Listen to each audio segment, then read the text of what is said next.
We've been talking about the relationships between institutions throughout the modules, such as in Module 2.1, when we discussed the President's duty to make appointments of Supreme Court justices and the Senate's job to confirm them. But here is some additional information. Article 2, Section 3 of the Constitution gives the President the power to either call Congress into special session or adjourn Congress. It also instructs the President to, from time to time, give Congress information on the State of the Union. The President gives his State of the Union address each January. For a few examples of famous State of the Union addresses, see Module 4.6. Congress has delegated powers to the President, particularly during wartime. When Lyndon Johnson succeeded to the presidency upon the death of John Kennedy, he inherited a growing war in Southeast Asia. As the third prong of Kennedy's policy of flexible response, he had expanded the role of the Pentagon and the CIA to increase the training of paramilitary forces. Kennedy sent these forces, often Green Berets, to Vietnam and neighboring Cambodia and Laos, and termed them advisors rather than troops, since he had not asked Congress for a declaration of war. By the time of his death, there were about 16,000 advisors in Vietnam. When Congress delegated powers to Johnson in the form of the 1964 Tonkin Gulf Resolution, there were about 23,000 of these advisors in Southeast Asia. The resolution, based on a most likely manufactured incident in the Tonkin Gulf, has been called President Lyndon Johnson's carte blanche, or blank check, to expand U.S. involvement in the Civil War in Vietnam. Here you see him signing his carte blanche. The Gulf of Tonkin resolution authorized, quote, all necessary measures to repel any armed attack and prevent further aggression. It's really the closest the U.S. came to formally declaring war in Vietnam, because it did not. After that, Johnson sharply escalated the country's military involvement, adding close to 165,000 troops to the effort over the next year. A sustained bombing campaign followed from 1965 to 1968. Congress also delegated powers in fast-track authority to the President to negotiate foreign trade agreements. This gave Congress the power only to approve or disapprove of the treaty, but not to amend it, because amendments essentially send the treaty all the way back to start, back to committee and Congress, seriously slowing the agreement. It is often hard for foreign governments to treat with the U.S. because one president might agree to a treaty and the Senate may not consent, or the president's term may be up in the middle of negotiations, whereas many foreign leaders, like monarchs and dictators, rule for life.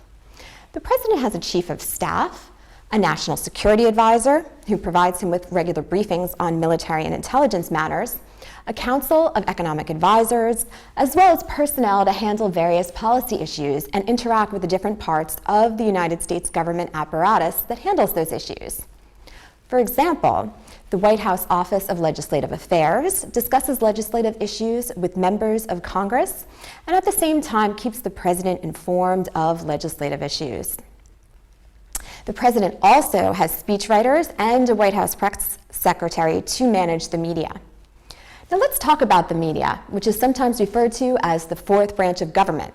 Not because the Constitution mentions the media at all, because, to be clear, it does not, but because of the media's role in agenda setting.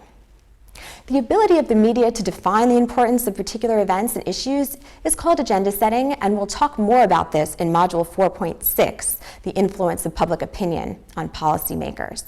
But there is a widespread debate among political scientists and entire courses devoted to the question, which group sets America's policy agenda, the media, public opinion, or the president?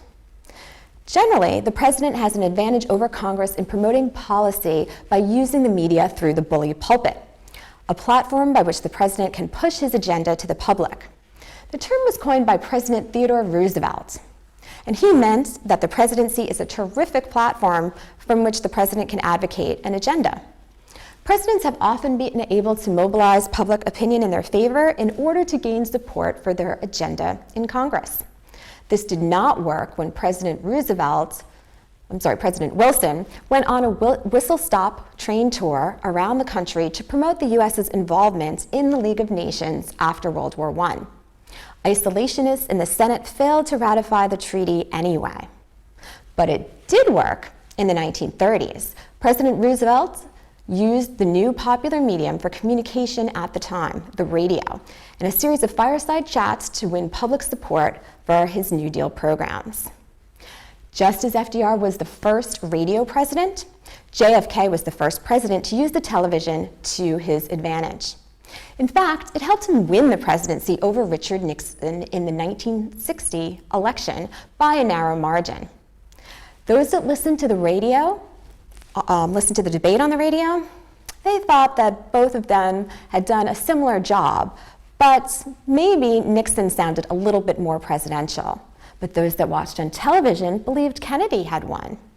Nixon was recovering from a cold, and he was wearing so much makeup, it was caked on. He still appeared sickly, and he was sweating all that makeup off, and therefore he appeared weak and unelectable. Generally, the president garnered more press attention than Congress throughout American history, until the 1990s, when, for a period of time, House Speaker Newt Gingrich appeared more often in print media than President Bill Clinton. President Barack Obama's win over John McCain in 2008 can be partially attributed to the fact that he was the first social media candidate. And President Donald Trump is using Twitter to get policy information across in an attempt to appeal directly to the public. Be sure to review this video and do the readings carefully and go over the questions.